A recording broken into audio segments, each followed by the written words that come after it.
네, 안녕하세요. 저는 안양여성인력개발센터에서 바리스타 강사로 있는 송창민입니다. 오늘은 집에서도 편안하게 커피를 또 건강하게 맛있게 내릴 수 있는 방법에 대해서 한번 배워보도록 하는 그런 날인데, 특별히 온라인으로 이렇게 화면을 통해서 배우다 보니까 사실은 제대로 이렇게 정보가 전달될지 걱정은 되지만 하는 방법적인 거, 이론 수업과 이런 나머지 것들은 나중에 이곳에서 우리가 수업을 통해서 더 자세하게 하면 좋을 것 같습니다. 요새는 커피에 관심이 정말 많은데 커피를 어떻게 먹을까, 또 어떻게 마실까, 뭐 이런 고민들을 많이 하게 됩니다. 하지만 제일 앞에 집 앞에 그냥 동네에 있는 카페에서 커피를 마시기도 하고 사람들을 만나기 위해서 항상 커피를 대면하게 되는데, 사실 내가 이 커피에 대해서 정확히 알지 못하고 그냥 내 입맛에는 조금 쓰다, 좀 진하다, 좀 연하다, 뭐 이런 식으로 커피를 마시게 되는데, 오늘은 좀 더 디테일하게 또 전문적으로 커피가 어떤 것인지, 그리고 더 나가서 커피를 어떻게 마시면 집에서 혹은 또 매장에서 가서 커피를 건강하게 마실 수 있는지에 대해서 잠깐 배워보도록 하겠습니다. 우선 첫 번째로 커피의 전체적인 흐름과 맥을 한번 짚어보고 가보도록 하겠습니다. 커피는 제일 처음에 어디서 만들어질까요? 커피는 공장에서, 나무 열매에서 열매로 시작해서 우리가 여러 가지 과정을 거친 다음에 비로소 한 잔의 커피가 되는 건데요. 그 과정을 간단하게 설명을 한번 해보도록 하겠습니다. 커피는 최초로 농부들에 의해서 농장에서, 우리가 밭이라고 생각할 수도 있고 큰 규모의 농장이라고 생각할 수 있는 그런 곳에서 커피가 자라게 됩니다. 나무로 이렇게 자라게 된 커피는 열매를 맺고 당연히 꽃도 피고 열매를 맺는 건데, 그 열매가 초록색 체리 모양의 작은 모양으로 이렇게 열매를 맺게 되는데, 그게 빨간색이 되면 그걸 따게 돼요. 이건 당연히 농부들이 하겠죠. 그걸 열심히 채집해서 빨간색 체리 안에 있는 대부분 이제 열매를 딴다면 과육을 먹을 텐데, 사실은 커피는 이렇게 쪼개보면 과육보다는 그 안에 씨앗이 더 크게 되어 있습니다. 그 씨앗이 이렇게 나란히 두 개가 이렇게 겹쳐져서 있게 되는데, 그것을 빼서 물론 껍질도 벗겨내고 여러 가지 처리 과정들을 농장 측에서 하게 됩니다. 그런 과정을 프로세싱이라고 얘기를 합니다. 물론 프로세싱에 대한 좀 어려운 내용들이 있긴 하지만 햇볕에 말리기도 하고 또 물에 씻어내고 발효도 시키고 여러 가지 과정들을 거쳐서 생두라고 하는, 그러한 같은 커피지만 생두라고 하는 열매, 그 다음 생두, 이 과정으로 가게 됩니다. 이 생두라는 상태에서 씨앗이죠. 이 상태에서 뭐 배를 통해서 또는 좋은 커피들은 항공을 통해서 우리 이런 소비국으로 오게 됩니다. 그러면 소비국을 오게 되면 이것을 로스팅을 하는 로스터 회사와 공장으로 가게 됩니다. 그렇게 돼서 로스팅을 하게 되면 우리가 드디어 먹을 수 있는 원두라는 상태가 됩니다. 원래 빨간색으로 시작한 커피 열매에서 프로세싱을 거쳐서 그린색, 녹색이 돼서 그린빈이라고 부르는 생두가 되고요. 그 그린빈이 로스팅을 거쳐서 갈색 또는 조금 진한, 뭐 태우면 흑색이 되겠죠. 그렇게 되는 원두가 되게 되는 겁니다. 그 원두를 우리가 이제 매장에 가서 구매를 하시거나 또 매장에서는 여러 가지 과정들을 거쳐서 한 잔의 커피로 만들게 되는 건데, 그 과정을 추출이라고 합니다. 추출의 방식은 굉장히 다양합니다. 물론 예전에 우리가 막 이렇게 타 먹었던 거, 저도 어렸을 때 뭐 부모님이 커피 한 잔 추출해와 이런 단어는 안 썼고요. 커피 한 잔 만들어 와 또는 커피 한 잔 타줘 이런 말들을 썼는데, 그때는 우리가 믹스 커피를 썼죠. 그래서 뭐 둘둘셋 이렇게 해가지고 믹스 커피, 가공된 인스턴트 커피랑 설탕, 프림, 이 비율을 잘 해가지고 마시는 그런 인스턴트 커피가 우리가 마시는 커피였지만, 2000년도 초반이랑 2000년도부터 스타벅스 그런 대형 프랜차이즈 회사들이 들어오게 되면서 우리는 커피를, 원두 커피를 알게 됐고, 그 원두 커피를 추출하는 방식들을 배우게 되고 알게 됩니다. 그래서 지금은 현재는 추출하는 방식이 굉장히 다양한 기구들이 생겨났고 추출하는 방식들이 많이 있습니다. 그 중에 추출하는 방식 중에 가장 크게 추출되는 방식은 바로 이 뒤에 보이는 에스프레소 추출입니다. 우리가 아메리카노를 먹고 카페라떼를 먹고 뭐 카푸치노 이런 매장에서 가서 마실 수 있는 모든 커피는 바로 이 에스프레소 기계를 통해서 에스프레소 추출법으로 만들어지는 커피고요. 또 예를 들면 여기 많은 기구들이 있는데 이쪽은 핸드드립. 우리가 주전자를 통해서 손으로 이렇게 내려서 마실 수 있는 핸드드립도 있고요. 이쪽에 보이는 또 다른 추출 기구는 모카포트라는 제품입니다. 이탈리아에서 만들어진 건데 이탈리아 사람들은 에스프레소 커피를 많이 마시게 됩니다. 그래서 가정에서도 에스프레소 커피가 어떻게 하면 만들어질 수 있을까 이제 고심 끝에 만들어진 기구 같아요. 그래서 여기 보시면 뭐 주전자, 영화 같은 데서도 많이 나오는데 이 안에 물을 넣고 그리고 원두를 넣습니다. 그리고 가스불로 끓이게 되면 압력이 생기면서 원두를 통과하게 됩니다. 그러면서 마치 에스프레소 기계를 이렇게 거꾸로 돌려놓은 거라고 생각하시면 되는데 압력이 생기면서 원두를 통과해서 커피가 요 앞으로 요 위에 담겨지게 됩니다. 그래서 굉장히 진한 마치 에스프레소와 비슷한 농도의 커피가 나오게 되는데 이런 추출 기구도 있고요. 그리고 그 옆에 요거는 내가 만약 데이트 예전에 할 때 이 기구가 있었다 그러면 사실 대충 나이가 나오는 기구인데 전에 이게 한때 유행이었고요. 일본의 영향을 받은 국가들, 대만이라든지 중국, 물론 한국도 마찬가지고 그런 국가에서 이런 커피 기구를 많이 사용을 하고요. 심지어 에스프레소 머신이 없고 이 기구만으로도 커피를 추출해주는 그런 전문적인 카페들도 많이 있습니다. 이건 사이폰이라고 하고요. 버큐움이라고도 부릅니다. 진공 상태로 물이 이 밑에서 위로 올라갔다 내려왔다 해서 그렇게 버큐움 또는 사이폰이라는 원리를 갖고 있다 해서 사이폰이라는 기구인데 역시 이 알콜 램프로 요 안에 밑에 하단 포트에 물을 넣고 끓이게 되면 물이 이렇게 관을 따라 올라와서 여기 위에 있는 원두 안에 이제 성분을 갖고 와서 커피가 추출이 됩니다. 그리고 불을 끄면 중간에 지금은 없지만 필터를 장착을 하고요. 필터링이 돼서 추출된 커피만 다시 물이 올라갔다 내려온다 해서 사이폰이라는 기구인데 요거 역시 커피를 추출하는 기구입니다. 물론 지금 여기 이 소개해드린 기구 외에도 커피를 추출하는 기구들이 되게 많이 있습니다. 요새는 뭐 에어로프레스, 손으로 이렇게 눌러서 에스프레소를 추출하는 기구, 또 프렌치 프레스 등등 가정에서도 물론 이 영상을 보시고 계신 분들도 이미 집에서 이거 외에 다른 기구로 커피를 추출하실 분들도 있을 텐데요. 이렇게 커피를 추출하는 방식들이 굉장히 다양하게 있습니다. 오늘은 그 중에서 핸드드립 방식을 한번 배워보도록 할 건데요. 핸드드립이란 이렇게 주전자와 서버, 드리퍼, 그 다음 이렇게 종이 필터만 있으면 가정에서도 최고의 커피 맛을 원두만 잘 선택한다면 최고의 커피 맛을 만들어낼 수 있는 그런 아주 손쉽고 가장 맛있게 먹을 수 있는 그런 기구입니다. 그래서 오늘은 이 핸드드립 기구를 한번 배워보도록 하겠습니다.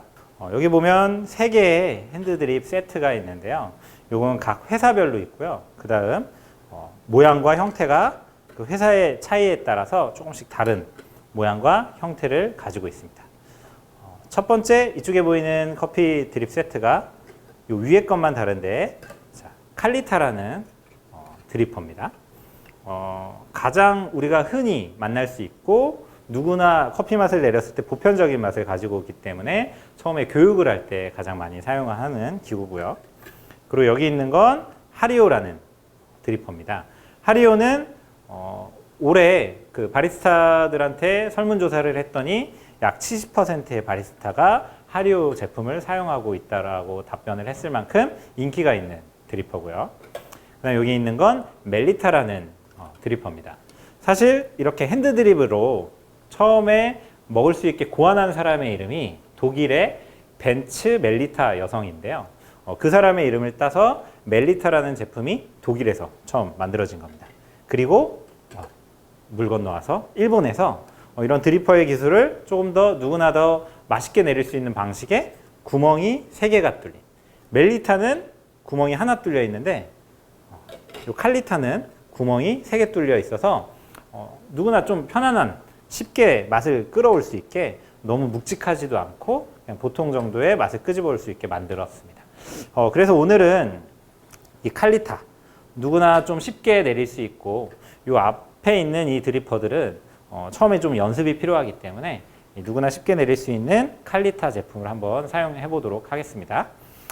먼저 드리퍼가 필요하고요.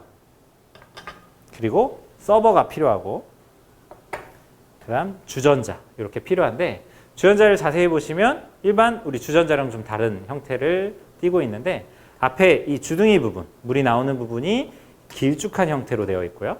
그리고 얇은 형태로 길게 되어 있는데 이렇게 되어 있는 이유는 바로 물이 천천히 흐르게 유속을 조절하기 위해서 이렇게 주둥이가 좀 길게 되어 있는 걸 볼 수 있는데 핸드 드립은 너무 강하게 물을 붓다 보면 사실 맛이 없어요.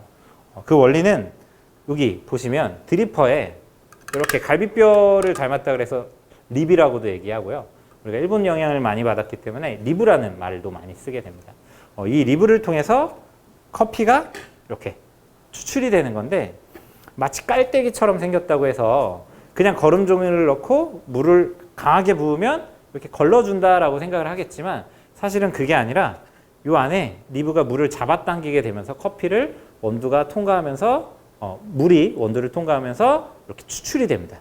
이 원리에 따라서 사실은 여기 제품들이 다 모양들이 다른 이유도 어떤 특징과 어떤 맛을 표현을 하는데 초점을 두느냐에 따라서 이런 모양이 다른 건데 그거와 마찬가지로 이 주둥이도 얇게 되어 있는 거고 물을 가볍게 부어서 드리퍼 양쪽으로 잡아당기면서 커피가 자연스럽게 추출되기 위한 그런 것들 때문에 주둥이도 길고 드리퍼에 이런 리브가 있는 겁니다. 그리고 추가적으로 이렇게 종이 필터가 필요합니다. 종이 필터는 당연히 걸러줘야 되니까 커피를 추출하는 방식에는 크게 두 가지가 있는데 이렇게 걸러주는 방식의 여과식이 있고요.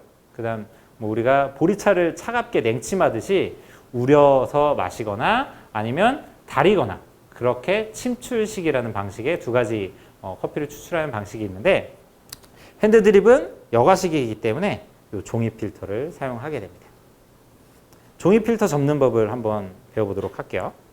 종이 필터 그냥 집에서 하시는 분들 보면 이렇게 그냥 펴가지고 원두를 넣으면 이게 펴지니까 이렇게 하시는 분들 많은데 사실은 접는 방법이 있습니다.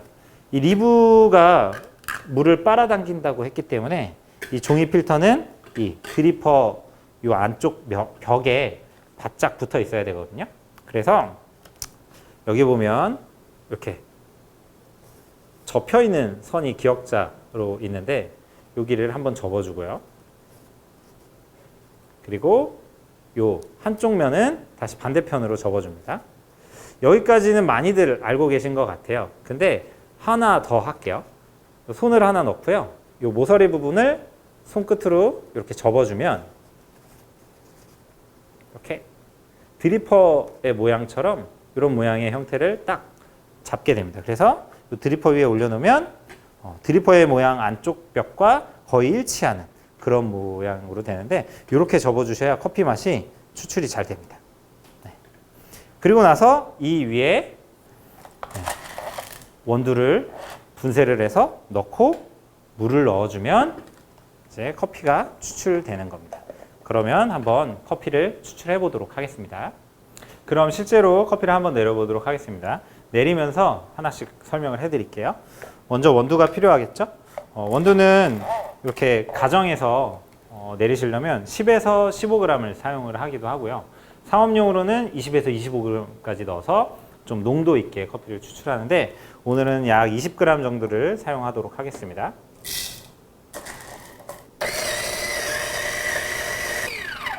사실 커피는 맛만 보는 게 아니라 코로 향으로 같이 마시는 음료인데요. 향이 가장 좋을 때가 바로 이 원두를 분쇄했을 때입니다.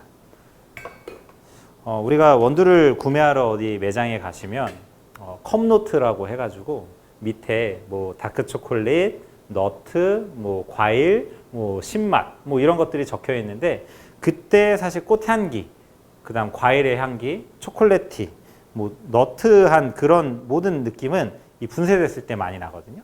그래서 집에서 내리실 때는 항상 분쇄 후에 한번 향을 맡아보는 게 좋습니다.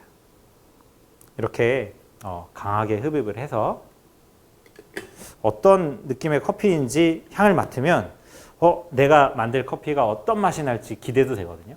사실 이때의 느낌과 뉘앙스가 커피 추출할 때까지 쭉 가기 때문에 이때 향은 꼭 체크를 해보시는 게 가장 좋은 방법 중에 하나입니다. 그리고 주전자 포트에 뜨거운 물을 붓는데요. 대부분 가정에서는 정수기를 많이 사용하기도 하는데 약 90도의 물로 커피를 추출하도록 하겠습니다. 물은 포트에 약 70% 이상 물을 부어주는 게 좋습니다. 너무 조금 부어주면 물이 남는 게 아깝다고 물을 조금만 붓는 분들이 있는데 그러면 물줄기가 일정하게 유지가 되지 않기 때문에 좀 적당량의 물을 받아주고요. 물을 받았으면 바로 커피 추출을 하는 게 아니라 내가 마실 컵 거기에 뜨거운 물을 잠깐 받아줍니다. 네. 이렇게 해줘야 우리가 추출이 완벽하게 됐는데 나중에 잔에다 옮겼을 때 잔이 식어 있으면 커피 맛이 변하거든요. 그래서 커피가 굉장히 예민한 친구라서 특히 온도에 굉장히 예민하거든요. 그래서 잔을 예열을 해주고요. 그리고 위쪽에 드리퍼는 잠깐만 이런 머그컵 같은 데에 올려놓으시고 자, 약 90도의 물을 사용한다고 했는데 대부분 포트에서 물을 받으면 100도에 가까운 뜨거운 물입니다. 그래서 정수기도 약 94도 정도나 96도까지 올라가는 정수기들이 있기 때문에 너무 뜨거워요. 그래서 온도에 예민한 커피이기 때문에 서버도 예열하는 겸 온도도 떨어뜨리는 겸 이렇게 서버를 한번 따라주고요. 그리고 주전자에 다시 물을 왔다 갔다 합니다. 이렇게 한번 왔다 갔다 하면 한 2, 3도 정도 떨어지기 때문에 필요에 따라서 가정에서는 한 3번 정도 이렇게 하셔도 됩니다. 이렇게 하면서 내가 물줄기를 어떻게 할 건지 연습을 해보셔도 좋아요. 실제로 커피를 추출할 때 물줄기가 이렇게 좀 얇게 하기 때문에 연습을 하시는 겸 이렇게 해보셔도 좋습니다. 지금은 좀 빠르게 할게요.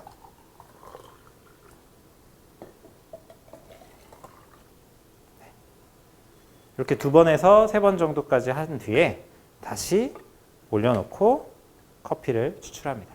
첫 번째는 이 안에 있는 원두 안에 있는 커피 성분을 추출을 해와야 되기 때문에 그냥 물을 부어주는 게 아니라 이 원두 속에 물이 스며드는 시간이 필요한데 그걸 우리가 흔히 뜸들이기라고 합니다. 그래서 이 밑에 있는 구멍으로 추출은 되지 않고 원두가 물만 적셔지게 하기 위해서 가볍게 최대한 좀 낮게 하셔서 조금 빠르게 물을 부어줍니다. 약간 나선형으로 우리 알고 있는 모기향처럼 그런 모양으로 이렇게 부어주고요. 그리고 가볍게 물을 끊어주면 됩니다. 이렇게 물을 끊어주고 나서 이렇게 보면 물이 똑똑 조금 떨어질 거예요. 그때는 원두를 다 적셔주고 똑똑 떨어진 거고요. 만약에 이게 물이 주르륵 흐르게 되면 너무 많은 양을 넣어준 거고요. 물이 너무 안 흐르고 옆에서 봤을 때 하나도 안 적셔졌다. 그러면 물의 양이 너무 적은 겁니다. 그래서 그거를 주의하셔서 뜸들이기라고 하는 이 부분을 굉장히 어려워하는데 조금 빠르게 해서 빠르게 끝내는 게 팁입니다. 그래서 가볍게 빠르게 해주시고요. 약 30초 정도 뜸을 들입니다. 뜸을 들이다 보면 원두가 약간 부풀게 돼 있어요. 부푸는 이유는 로스팅이 끝나고 나면 이산화탄소나 여러 가지 기체들이 이렇게 방출이 되는데 우리가 그걸 흔히 향으로 느끼죠. 그런 것들이 표현되는 겁니다. 이 부푸는 정도가 적거나 전혀 부풀지 않는다면 그라인딩, 분쇄를 한 지 오래됐거나 아니면 로스팅한 지 조금 시간이 지난 원두이기 때문에 신선한 커피를 드시고 싶으시면 항상 이 빵 모양처럼 부풀어야 되는 그런 원두를 선택하시면 되고요. 이렇게 부푸는 게 거의 끝나면 약 30초 정도, 지금은 조금 길게 됐지만 30초 정도가 지나면 부푸는 게 끝나고요. 약간 마른 땅처럼 건조가 되는데 이때 1차 추출이라고 하는 이제 추출이 들어갈 거예요. 추출을 합니다. 가운데서부터 너무 집에서는 어렵게 생각하지 마시고 가운데서부터 이렇게 물줄기를 가느다랗게 해서 성격 같으면 굉장히 빠르게 돌려야 되겠지만 천천히 차분하게 마치 다도를 하듯이 이렇게 가운데다가 물을 부어줍니다. 하나 팁을 드리면 500원 크기 정도만 커졌다가 다시 나선형으로 500원 크기 밑으로 다시 작아지면 됩니다. 이때 주의사항은 물을 너무 강하게 붓게 되면 충분히 추출이 되지 않고 그냥 리브를 통해서 물이 흘러나오게 되고요. 또 너무 얇게 하면 너무 진한 커피가 되기 때문에 어느 정도 적당한 물주기를 해주셔야 되고요. 또 어느 정도 마치 바람에 풍선이 바람 빠진 것 같은 그런 느낌이 들면 다시 2차를 하는데 2차 때는 좀 더 큰 면적이고요. 좀 더 빠르게 해서 이렇게 물을 보충해 주는 그렇게 물을 부어주시면 됩니다.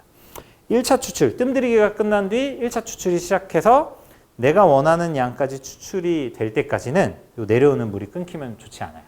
위에 이렇게 기체 성분이라고 했죠. 그런 것들이 텁텁함을 유발하기 때문에 계속 물을 이렇게 띄워주는 게 좋기 때문에 끝나지 않게 계속 물을 1차, 2차, 3차 이렇게 물을 부어주시면 좀 더 맛있는 그런 커피를 만들 수가 있습니다. 제가 3차 때는 좀 가감하게 돌렸는데 요 안에 물보라들이 이렇게 일어나요. 그걸 교반이라고 하는데 물보라가 일어나면서 커피 성분이 더 추출되게 도와줍니다. 그래서 좀 더 마지막에는 좀 더 가감하게 해주시고요. 근데 내가 3번이나 4번 정도를 많이 하는데 물이 더 필요하다. 물을 이렇게 가볍게 더 부어주셔도 크게 상관은 없습니다. 우리가 원두 20g을 썼고요. 오늘은 약 200ml까지 추출을 할 거예요. 커피가 아까우니까 이 위에 있는 물을 다 쭉 눌러가지고 끝까지 다 먹고 싶겠지만 이 위에 있는 성분이나 시간이 2분이나 2분 30초 정도가 지나면 쓴맛이 많이 표현되는데 그 성분들은 별로 좋지 않아요. 그래서 추출이 다 되기 전에 이렇게 내가 원하는 양이 됐을 때 이렇게 끊어줍니다. 네, 요거를 아까 하시면 안 됩니다. 그리고 이렇게 추출이 끝나면 나무 스틱이나 집에는 편하게 스푼을 사용해서 이것도 한번 예열을 해줘야 됩니다.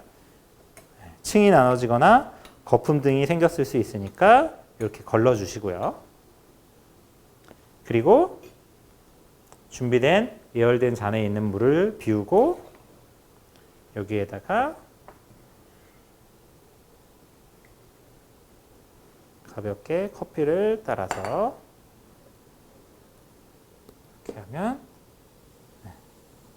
핸드드립 커피 추출이 완성되었습니다. 이번엔 다른 추출 방식인 에스프레소 추출을 한번 해보도록 하겠습니다. 에스프레소 추출은 모든 카페들이 대부분 하고 있는 추출법인데 우리가 흔히 마시는 아메리카노, 카페라떼, 카푸치노, 카페모카 이런 요새는 뭐 아인슈페너 같은 음료를 만들 때 꼭 필요한 추출법입니다. 에스프레소는 메뉴 이름이자 추출 방식 중 하나인데요. 요 에스프레소 머신이 있어야만 추출할 수 있는 게 바로 에스프레소 메뉴인데요. 강한 압력이 필요하고요. 뜨거운 물이 필요하고 그 다음 이렇게 곱게 분쇄해 줄 수 있는 그라인더가 필요한 게 가장 기본적인 조건입니다. 그래서 이 머신을 통해서 추출된 커피를 에스프레소라고 얘기하며 그 에스프레소 한 잔이 메뉴 이름이자 그걸로 여러 가지 응용 메뉴들을 만들 수 있는 게 에스프레소 응용 메뉴, 즉 카페라떼, 카푸치노, 아메리카노 이런 거라고 할 수 있겠습니다. 그러면 실제로 한번 에스프레소 추출을 하는 거를 한번 보여드리도록 하겠습니다. 먼저 이 포터필터라고 하는 것을 빼주고 건조를 시켜줍니다. 그리고 이 포터필터 안에 굉장히 곱게 분쇄된 원두를 넣고요.